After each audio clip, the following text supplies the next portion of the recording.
Mhm. Cool.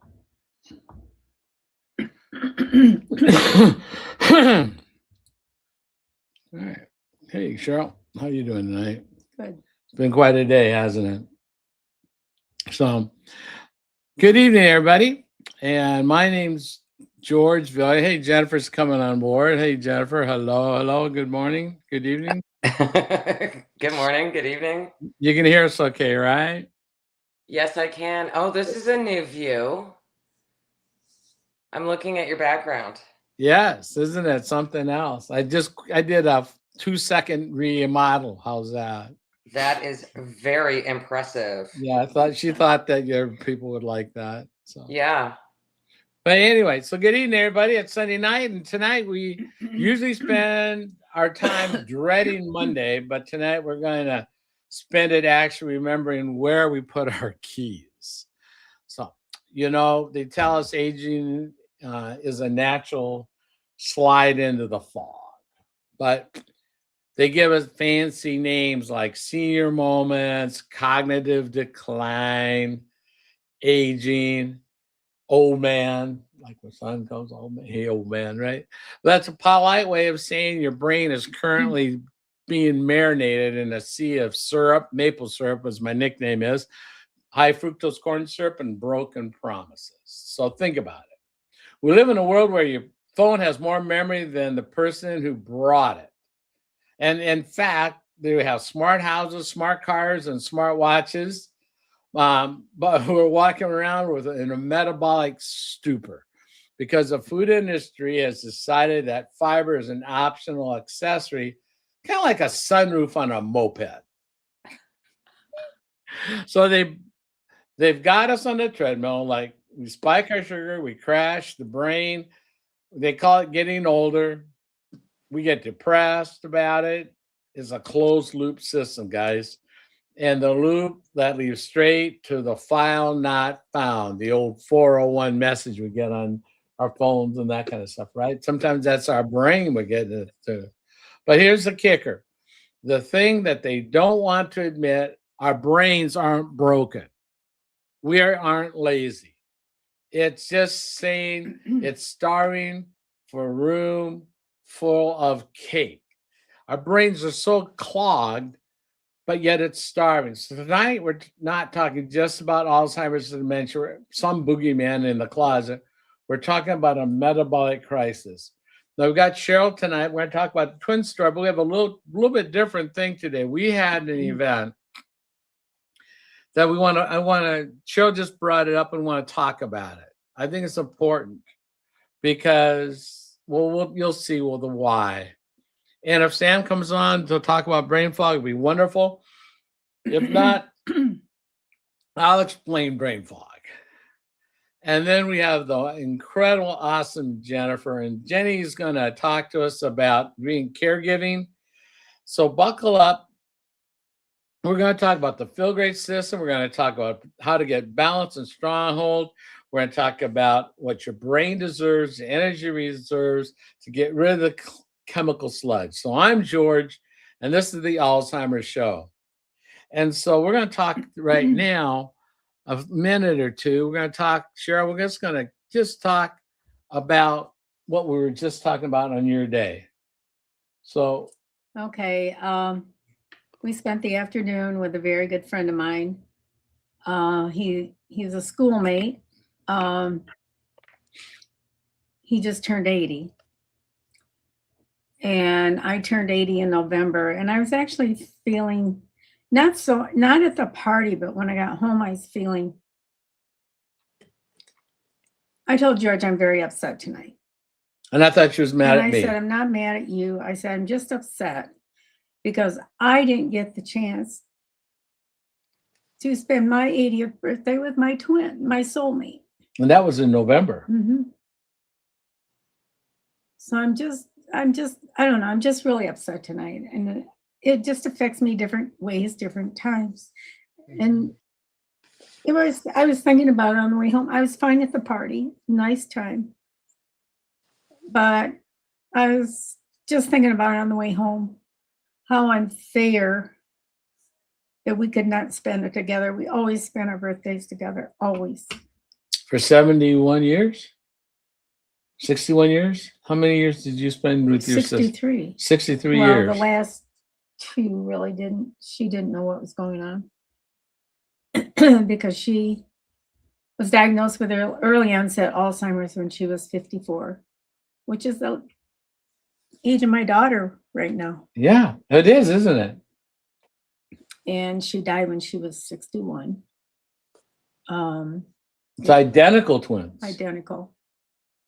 Identical. We looked alike. We gestured alike.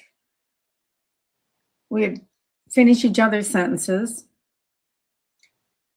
And we had this connection that I can't explain. No one, unless other twins understand, and most people don't. I wish George could have seen us together. That's my one. That'd have been terror. No, it's my one regret, because everybody knew it, but knew how close we were. And there was nothing could break that bond. Yeah, we'd fight. We were kids, we'd fight. But there's nothing that could break that bond. We were always had each other's back. And so we're mirror twins, right? Right, we're mirror twins, meaning that sometimes your organs are on the different sides. Well, we wouldn't have known that. One twin is usually left-handed, which my sister was in those days.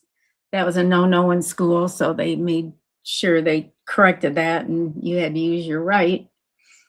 And she was fine with that. She still had beautiful handwriting.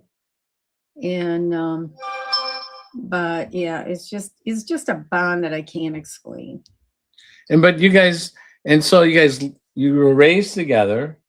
You ate the same way. You went to the same schools. You did the same thing. Now you got married at different times and numbers of children and things like that. But from a working and environmental, what was the difference environmentally for the two of you? Not really anything. Sharon was a very good cook. They lived on a farmette. They didn't raise cattle. They had horses, and he had planted corn, but that was all as far as crops. Sure. And so this is all before the modern day food environment of this. Oh yeah. Yeah. Right. I mean, in those days we had meat, potatoes, and vegetable. I mean, real meat, real potatoes. Yeah. We didn't have, should I say, McDonald's? Sure. You already did. And their so-called food. Yes. We didn't have all that stuff. We didn't have candy. I mean, yeah, we had candy once in a while. Popcorn was our snack. I mean, high fructose corn syrup hadn't even been invented. We used lard, butter, whole milk, real milk. Right. You had kernels and things off the top. You skim it off. I mean, yeah. Right. I mean, that was. We didn't have a lot of processed foods. Right. And so when she developed, when her onset began, I mean, it wasn't like boom, it had been developing in a transition. And if we look at what we know now, as they're talking about Alzheimer's as type 3 diabetes, and they're looking at more of the hormonal changes, there's cortisol, and the stress hormone is becoming a more prevalent acknowledgement. Yes, people have tanglements, and yes, people have those proteins, the tau proteins, and that type of thing. They have that. But people that don't have Alzheimer's, dementia, lose, and those don't necessarily, they may have those and more, may not have them and more. So there's other things that could happen, and possibly stress, high cortisol. Maybe she had different stresses or types of things. No, I know she had more stress than I had. Yeah. But hormonally, you guys cycled pretty much probably the same and things like that. I don't remember that. Come on, you knew everything about each other. Well, she's okay. I'll say this to everybody. She started. I'm the older one by an hour, and she started a period a year before I did. Okay. That was weird. Okay. Okay. All right. I'll give it that. So we're a little bit different timelines, but it was a different type of thing then. Now, was, they started noticing behaviors in her, because you weren't around her 24 hours. Like you're adults, you have your family, and she's got hers, and you guys are what, 5 minutes away, 10 minutes apart. Some of you are right together, but you both were in different working environments and different marriage environments and that type of thing. So that's where the divergence kind of started then, right? Right. She worked for the school district. She was a secretary in the junior high school. And in fact, well, they were building a house. And they built like 3 houses before this. And Sharon was always a general contractor. She saw that everything got ordered when it needed to be ordered. And she was forgetting that she hadn't ordered. She forgot to order stuff they needed. And then the principal of the school she was working in called her husband one day, and he said, I think there's something wrong with Sharon. He said, she used to love the kids. She worked in the guidance office, so there was kids in and out of there all the time. And she loved the kids. And he said she's just changed, and she just seems upset. So he took her to the doctor, and they diagnosed depression, which sometimes that is normal when it happens. So they put her on meds, which didn't do anything. And finally, her husband said, told the doctor, I'm thinking about taking her to Mayo Clinic. And he said, yeah, I think that's a good idea. And that's where she was basically. Right. And so we think about it, then the changes were her behavior, her moods. She became very withdrawn. She wasn't the outgoing person she used to be. She would call me every night when she was there at the school, and she would be so upset. And I think when I look back, it's because she couldn't do the job that she normally did, and it was upsetting her. And so she she's didn't know why. starting to lose track of patterns and behaviors, and memory was kind of struggling a little bit too. Well, her family noticed it before I did, because being with them every day, and then when I would see her maybe once a week, it wasn't so noticeable to me. But because when you watch people's patterns day after day, you can see it. Okay. And even my mother, she did not understand Alzheimer's like I did. She would say, oh, Sharon's doing great. And I had to say, no, Mom, she's not. Because the little time she would see her. Sure, there's always that snapshot. And then there was one day, her disease was progressed pretty good at this point. But her husband bought race horses. And so he would go maybe on a 2-day trip every other week. Sure. And Sharon would stay with me. I just backed off from my job, from the family business, to help care for her. And she would stay with me, and my mom wanted her to stay with her one day. So my sister's husband took her over there, and it wasn't long that she was calling. Mom was calling. She was crying because Sharon got very angry. My mom tried to force her to do something she didn't want to do. So Sharon rebelled, and Mom got very upset. She didn't understand it. So her husband had to come and pick her up. And it's awful. It's an awful disease. She spent the last year of her life in a nursing home.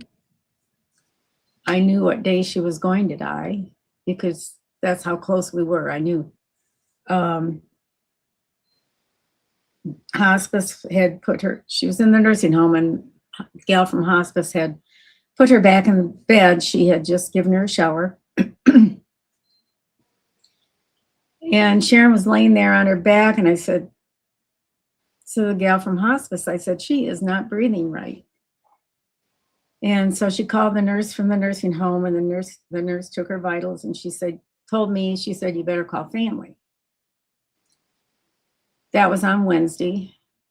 Called family. No, that was on a Tuesday. Called family, and I slept in her bed with her. Her daughter was there.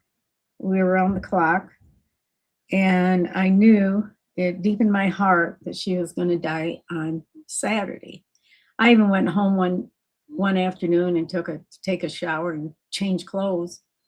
And my late husband said, I can't believe you came home. And I said, she's not ready yet. That's just how well we connected, that I knew.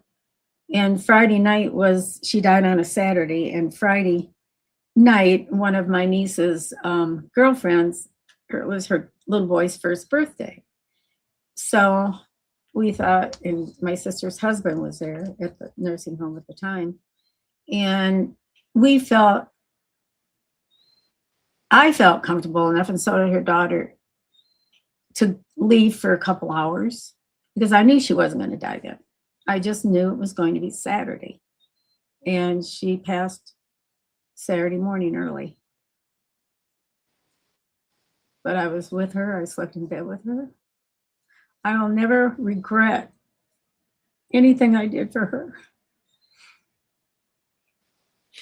Now, that was 13 years ago? No, Gary's been gone 13. Oh, so She died in 2000. We have those pictures taken in 2001. So okay. It's been 19 years anyway. Yeah. So today we had what the thought today was, we were at GL's birthday, a classmate, a younger classmate of yours. By 5 months. Well, younger. And other classmates were there too. And you are still looking like the youngest in the room. And because you are, Well, I mean, not by years. but yeah, but by the whole thing. And so that event, and we went through your 80th birthday. I was blessed to be with you for that. We did a pause because that's a shared birthday. And so today your emotions are running with a lot of things and a lot of anger, right? Yeah. Because they're not here to share that. Do you feel guilt? Do you feel anger? No, I don't What do you feel feel? guilt. I just get angry because it didn't have to be that way. Yeah. It didn't have to be that way. So let me ask you this. What are you doing? What have you done to not go down that road, you think? Well, I've started with the Unamante twice a day. And then I do the balance right before my biggest meal of the day. I just want to keep my brain as sharp as I can, keep as active as I can. Yeah, you should have seen her yesterday. We finally hit 70 degrees up here, Jennifer. I mean, you may be suffering because it's 80 or 90 or 100. We don't really give a rip because we were 70 yesterday. I'm back to my sweater today, and we had Now she's back to her sweater. like 4 or 5 inches of snow last Monday.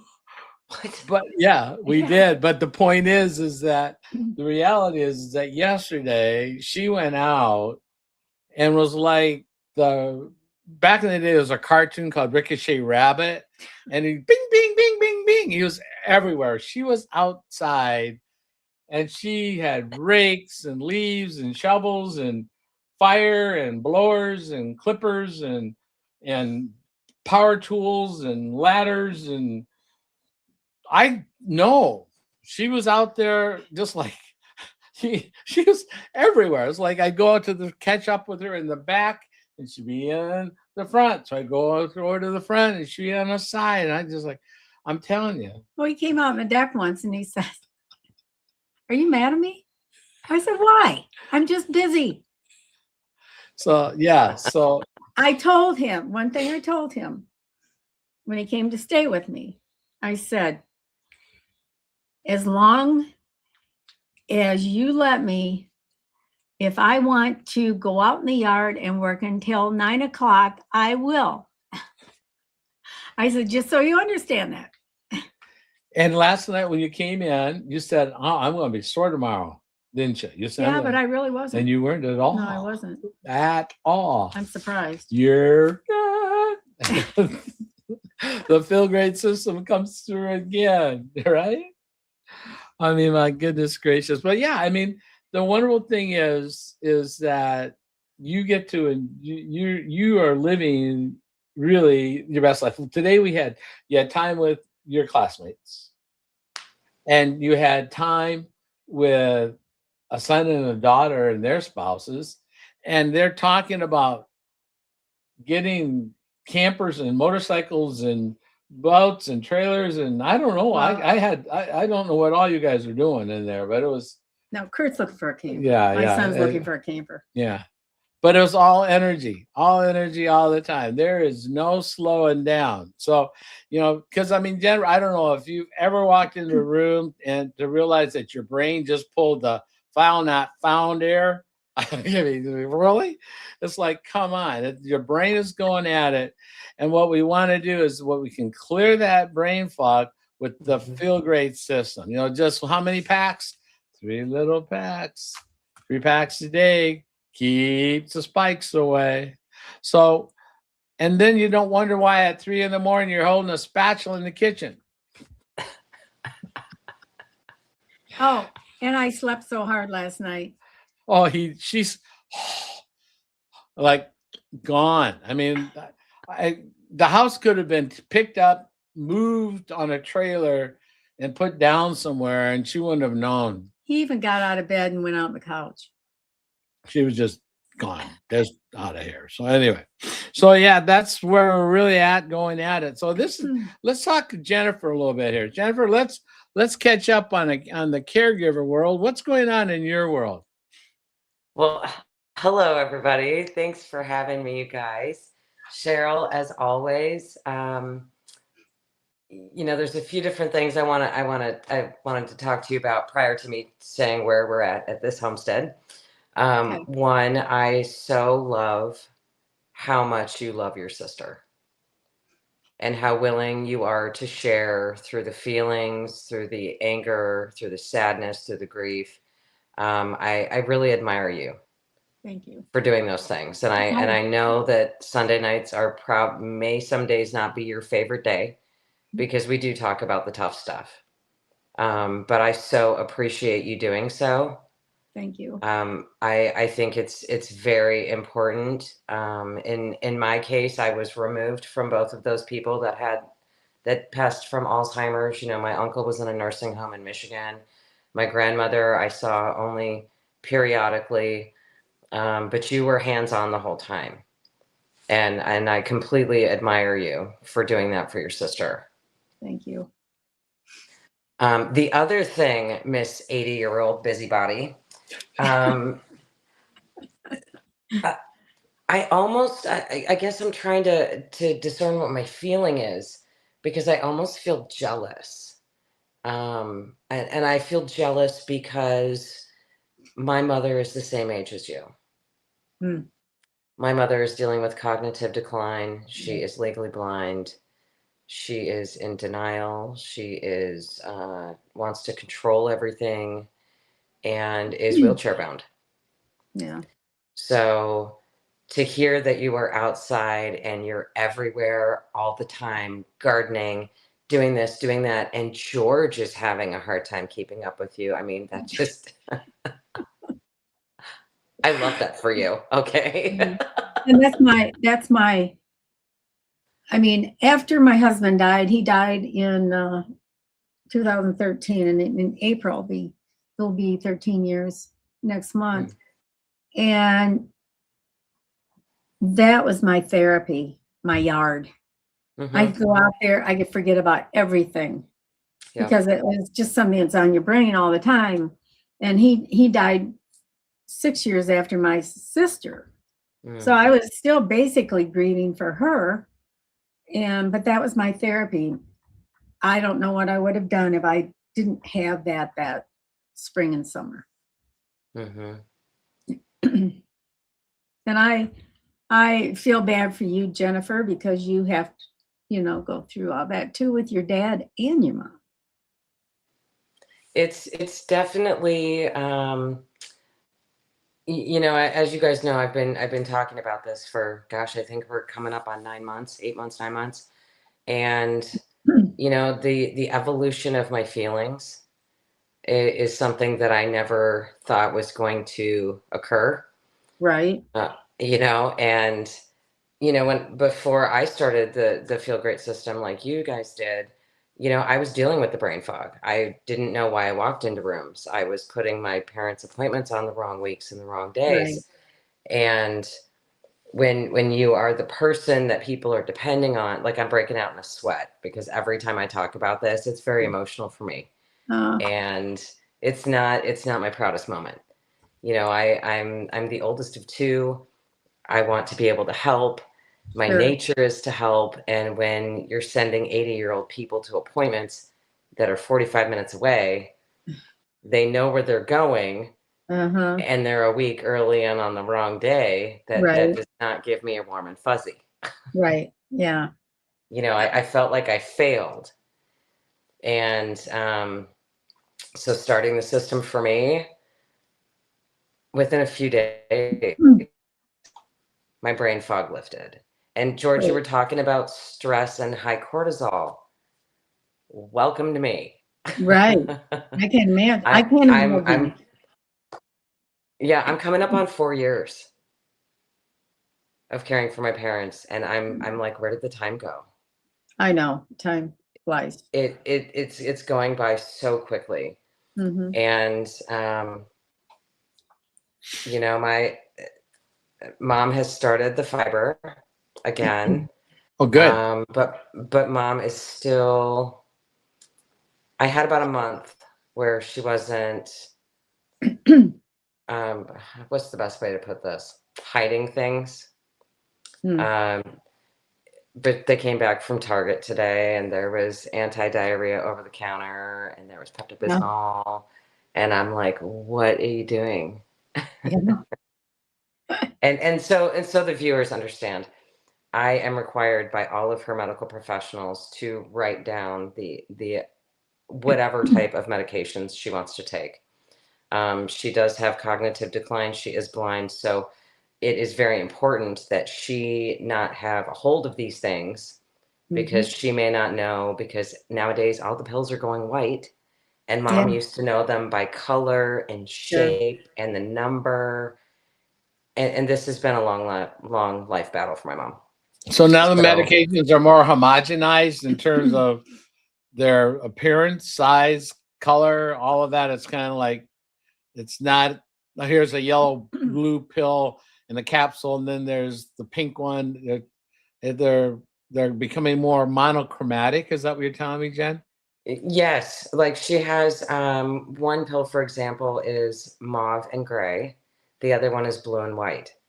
Mom can't discern what the colors are. Oh, sure. One I is for can't do it. anxiety, one is for her pancreas, Holy moly! and then we have one that she knows there's a larger one that's also for her pancreas and for So, her colitis. so let me ask you this question. I think people would love to know: Are you? Did you go to school to learn this kind of stuff, or is it street knowledge? I mean, is it like learn and remember and have the brain power to actually be cognitively clear to remember that, or how did you manage this information and knowledge? George, I am not a medical professional by any sense of the word. I never went to school for it. I don't play one on TikTok, Facebook, Instagram. And if I ever appeared to look like a doctor, it might be on Halloween. And even then, I don't know. Okay. So on the caregiving front, I have learned things from you. I have learned things by trial and error. I also follow Dementia Darling on Instagram. I follow Jessica Guthrie on Instagram, who is caring for her mother, who is in the last stages of Alzheimer's, and really trying to find tricks and tips in Sure. order to navigate this. I have made another friend in Fort Lauderdale who actually happens to work for the Medicare system. So I have a call with her tomorrow with my father to speak about what plans will offer some respite care during the week. Well, that's great. Now, for those of you that don't know, George and Cheryl have been trying to get Jennifer on board with this for 8 months. And Jennifer, myself, have been resistant, saying, I got this. Okay, I don't got this. Right. And I need a village, and I am ready for my village. Right. Perfect. I love it. Good.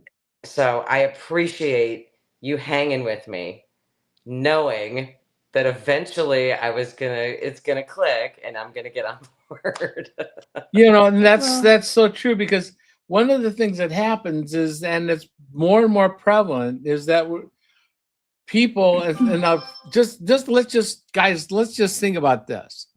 Imagine you, okay, take away from Jennifer, take away from Cheryl, take away from me. Imagine you were put in charge of a parent or a loved one 24/7, 365. Think about that. Now going into 4 years, 24/7, guys. Yeah. 24/7.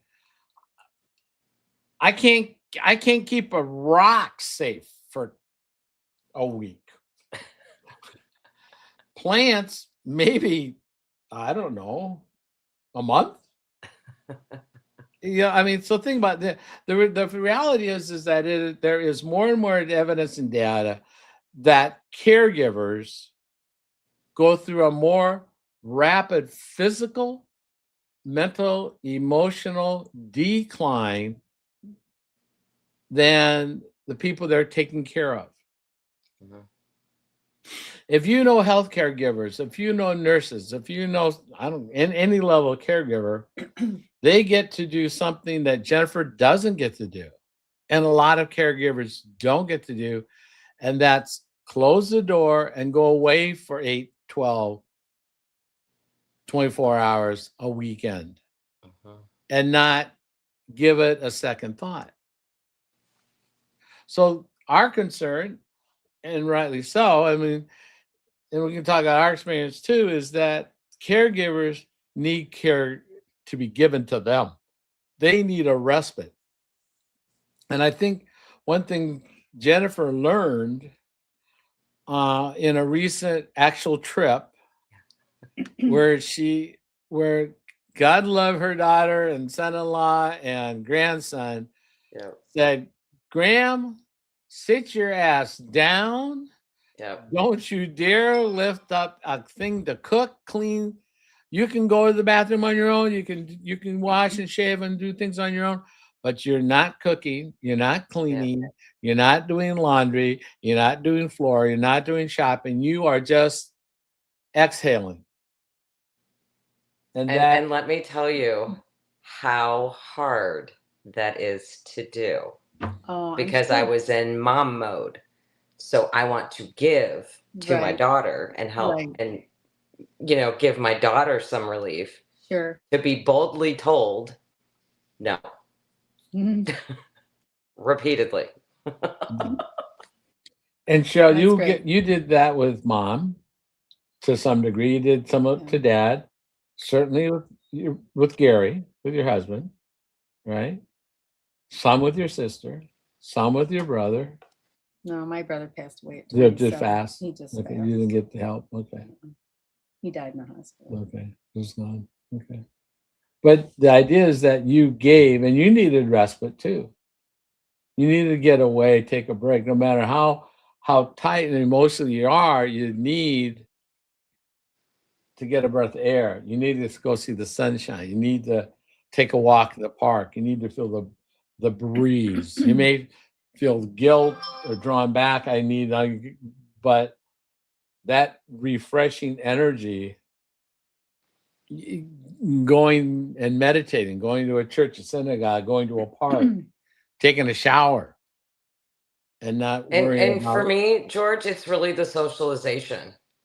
Oh, I yeah. almost feel like I am socially awkward because I don't go out very much. Right. Yeah. So, I was in Fort Lauderdale yesterday with a group of our friends, and I felt alive, You if that looked makes alive. sense. The pictures we saw yesterday, you had that beam. You had that beam going with those guys. It be didn't have to care for anybody but myself. Right. Right. And it was me and people I love and people I care about who care about me. No conditions, no medications, trying a new flavor, just simple things that I would have taken. What's the word I'm looking for? I would have taken for granted before. Right. So even walks with my dog where I'm outside and she's in the Sure. grass smelling and my eyes are closed, my head is to the sun. That is like the greatest feeling. Right. Yeah. Even if it's short-lived. Right. But Yeah. that is something that we have to learn too, isn't it? Mm-hmm. That really is. And so I'm excited for you. So the wonderful thing on caregiving, why we're talking about this, is to give people hope. It can be done, but there is hope and there is help. Yes. But we have to ask for it. It's not a sign of weakness. Mm-hmm. It is absolutely not a sign of weakness to look and get help that is available, but we need to ask. And, my story for caregiving is our family is I'm the oldest of 10, and our mom is 96. She turns 97, and she will turn 97 by gum in April. Because she will. That's mom. And but we have 24/7 care for her. We have scheduled care for our caregiver, who happens to be a niece. We have scheduled amongst the 10 of us visits from 8 different states, including Hawaii, Alaska, and Florida, California, and every place in between. Every month, at least one of us is visiting, and they're giving another weekend respite for our niece. And you can't take those precious moments away, and how important they are to become refreshed. And Jennifer, you going to Fort Lauderdale to be with the group on in that event is and around positive, excited, hopeful people who have all share a commonality like we do of some metabolic dysfunctionings, and Yeah. that it's a shared energy. And I'm really excited that there's that facility is so close to you. Because I was thinking about that the other day, and I was thinking how fortunate I am, and and for those, I believe that there is a God, that things were put in place for a reason. And when I started this journey with you guys, I was not going that one Saturday a month. I found every excuse not to go. And now my whole week prior to that event is based around that event. I don't care what is going to happen in the house. I don't care if my family, my brother and sister-in-law are coming to visit that day. I'm sorry. I have to go. That is my scheduled day where I'm Right. gone. You Good. know? Good. Absolutely. And and it's important. I mean, the for us to and watch you transform, to see how you have blossomed, how you've cleared the fog, cleared the layers, Mhm. you know, literal layers. I mean, there was inside this clay structure of Jennifer, there's this clay structure, and now we're take the clay away, we're getting down to some ivory, we're getting down to Oh, some thank you. marble, we're getting some pretty good stuff here, right? Don't you think? And once you get to that strength, that structure, that gets to be supported. It's Mhm. not layered back on. Now it's chiseling and it's polishing. And yeah, I mean, it's like you. I mean, you just get better. I don't know what it is. I mean, I got a haircut and man, she didn't notice anything, but I kept telling him he needed a haircut. You're too busy Got with all the one. gardening recap. I thought later that night, or you didn't even notice I got a haircut. And I said, I was just thinking about that. we George, won't. Go ahead. George, another thing on the caregiving front, I have transitioned over into another step of the caregiving. Right. There is a lot of paperwork involved when you're caring for somebody, and they have done things a certain way for a very long period of time. However, that is that they organized or lack thereof. So the next step is we're looking at powers of attorney. We are looking for attorneys. So we're doing the Medicare tomorrow. My aunt and uncle are helping me find an attorney. My boss from Georgia is helping me find an attorney. Great. So we can interview some to get a power of attorney, update the trust. And, I've always been open with my wishes when it comes to passing on. And I know it's a very taboo for a lot of people in different generations, especially with my parents. That we don't want to talk about it. Okay, Right. me, you, and the three of us, or the four with my brother, need to discuss this so Right. we know what your wishes are. Mm-hmm. Now they do have documentation already in place, but they wanted to update some things. Okay, well Sure. then we need to go into that process, which I understand is uncomfortable for you, but we need to do Right. that before your cognition is totally gone. Right. So the Yeah. importance of paperwork and organizing and finding Right. it while they're cognitive enough Exactly. Yeah. and And with us. that conversation, Jennifer, was held here this week as well, in the last couple Mhm. weeks. So that's a good thing. So congratulations on doing that. With going on, what is your next plan for a family runaway to go see the kids or them to come down or your daughter? What's the play on that? We do not have a definitive date. Okay. Um, I'm trying to decide. I know my parents really want her to come down here.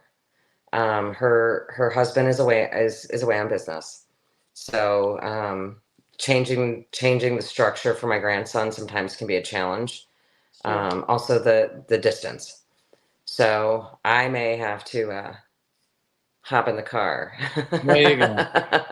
I mean, make me cry. Sure. Got Right. it. But like you guys were saying, I mean, she had a day of 70 degrees, and the next day it was 4 inches of snow.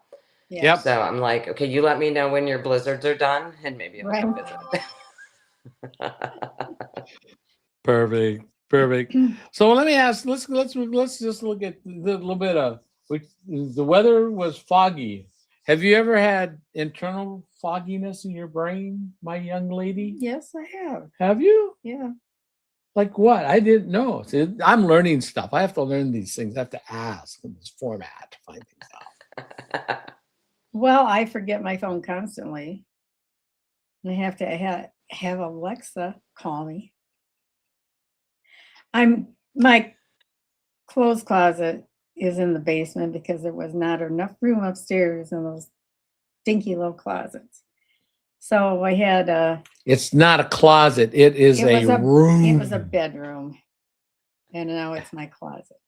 It is literally a room that is a closet that Lord and Taylor Oh, yes. would be jealous of. Jennifer, I know that. I know that company. That's where the fancy clothes were. Yeah, I've got a lot of those that I don't wear anymore. Yeah. One thing, my size, I mean, I was bigger at one time, but my size in the last 25 years hasn't changed. Nope. So when I worked in the boutique, I bought a lot of clothes because I got such a great discount.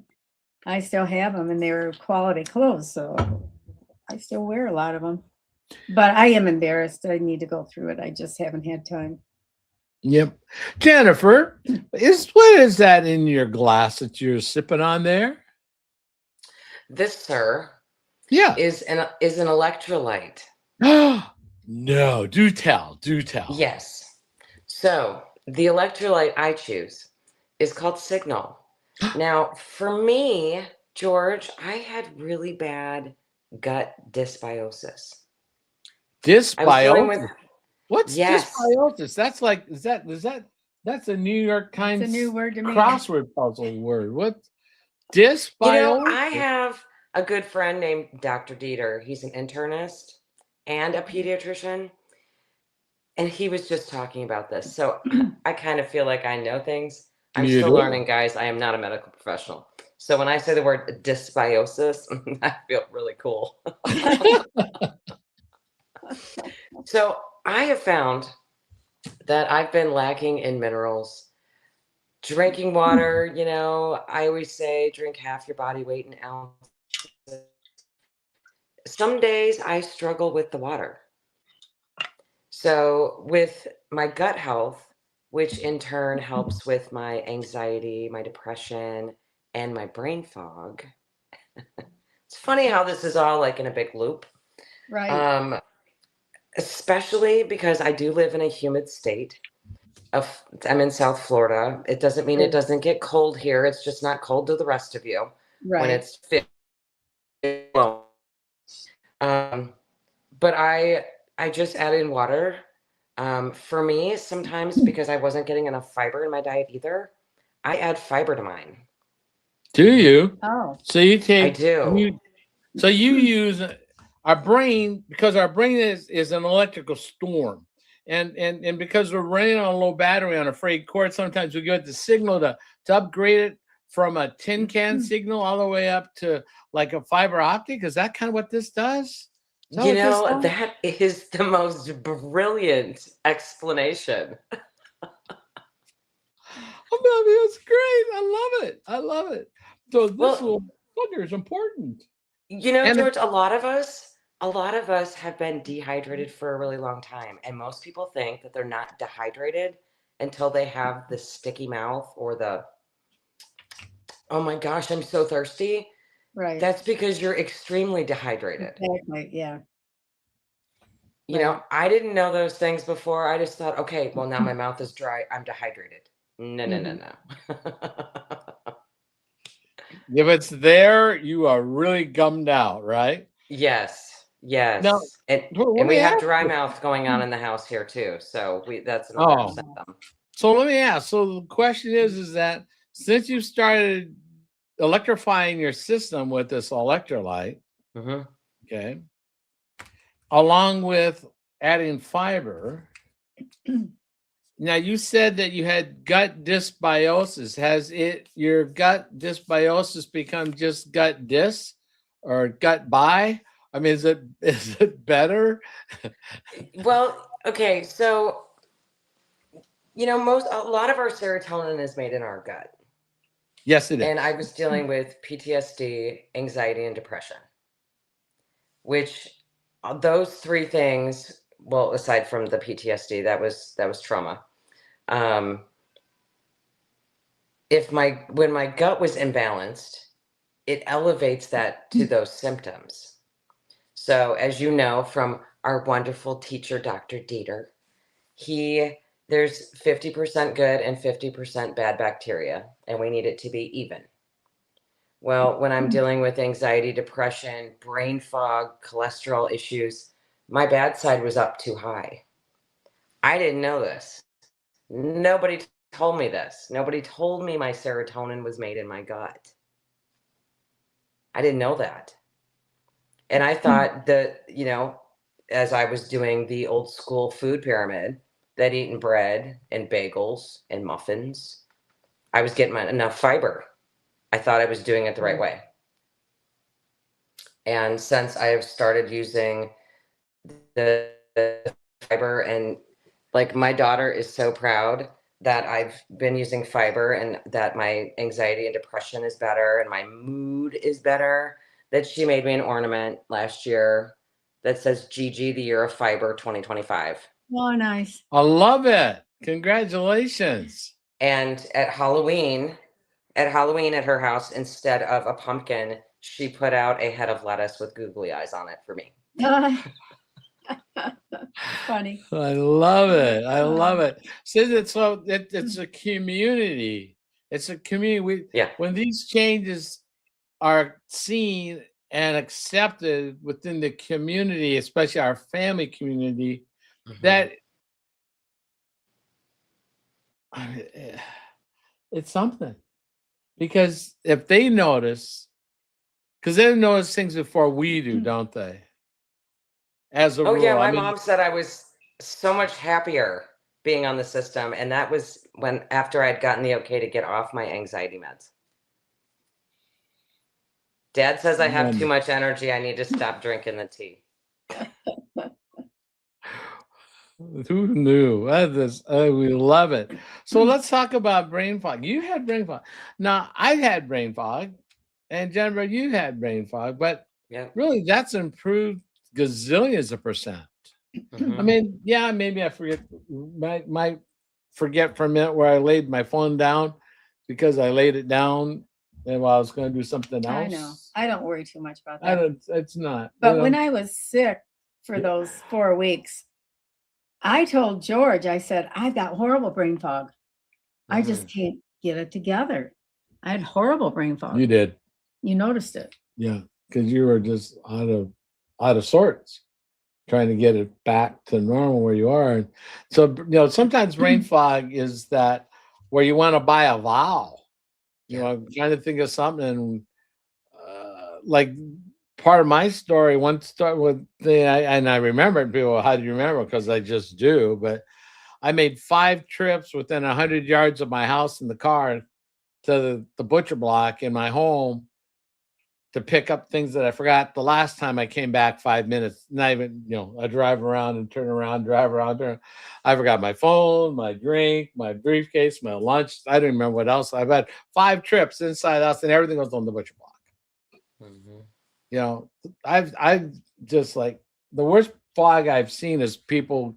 I know people that have gotten into their car in the garage and forgot why they're in the car. Or got down to a couple houses from their home on their cul-de-sac and not knew where they were. So brain fog and in their 50s. So brain fog is real. Brain fog is real. And it's not a function of getting older. Maybe it is a function of getting older metabolically. Maybe we should talk about it from that standpoint. It's okay. Yeah, you're getting older metabolically because you've been in the modern day food environment for so long in a compressed state. You and I, we spent 20 30 years before the 70s, before the modern day food environment, where others have lived in it for the last 40, 50 years. Mhm. We had 20, 30 years without it. Mhm. So we started already at this age, and they're pups. Now they're getting to where we were, or where we might get, but we're not going. Look at John and Keith and some of our friends. They were in their 20s and 30s, and they're functioning. You would have thought that it Right. was off the scale. And so that's where Alzheimer's, dementia, Parkinson's, I mean, a gazillion things, PCOS, ED.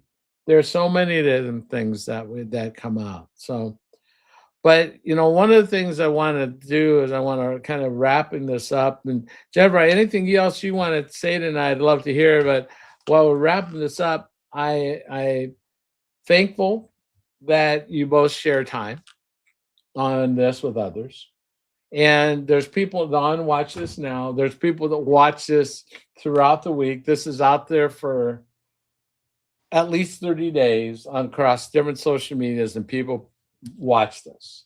Mhm. And if you have questions of any kind, and if you want to learn more about the protocol that changed Jennifer's life and the lives around her, get a hold of her. She has a link that she can talk to you more about. If you want to talk with Cheryl, reach out to Cheryl.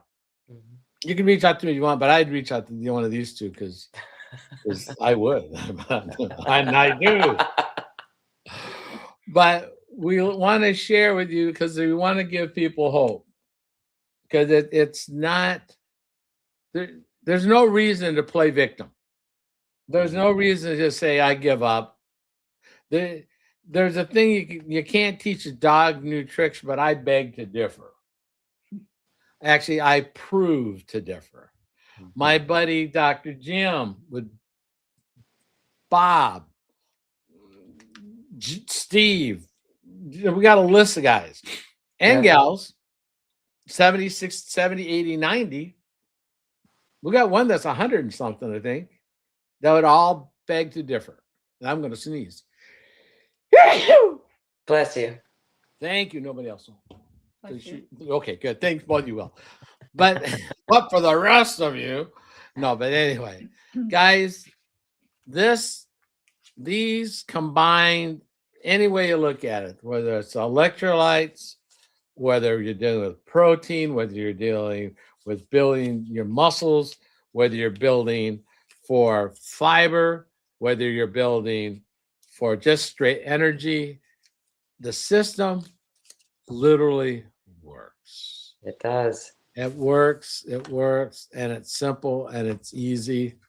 And we share because we want to help. That's our mission, pure and simple. And some people will say, are you going to be on this forever? And I'm going to say, I ask the question. So are you on some medications for blood pressure, blood sugar, I name it. Are you on some medications? And well, yeah. Are you going to be on those forever? Yeah, they will be. Yeah, they will. So would you rather be on food that makes you feel better, helps you sleep, makes your blood better and everything else like that forever? Or do you want to stay on the trip to CVS and Walgreens and Walmart and whatever pharmacies will be the next one? Oh, yeah, all the ones that your pharmacies that you're wherever you buy the food, quote, food that you buy. So it's right. Isn't that interesting though, Jennifer? I mean, they sell the stuff that makes you need the stuff over there, and you buy more here. Isn't that? Do you know what I've noticed with this with this 3-step reset is that 2 teas and a fiber, that's 3. In 8 months, I haven't had to increase the number of things I do to be as healthy as I am right now. Right. I don't need to up my dose. I don't need another one Mm-hmm. or another because now it's counteracting the 5 I was taking Right. to, you know.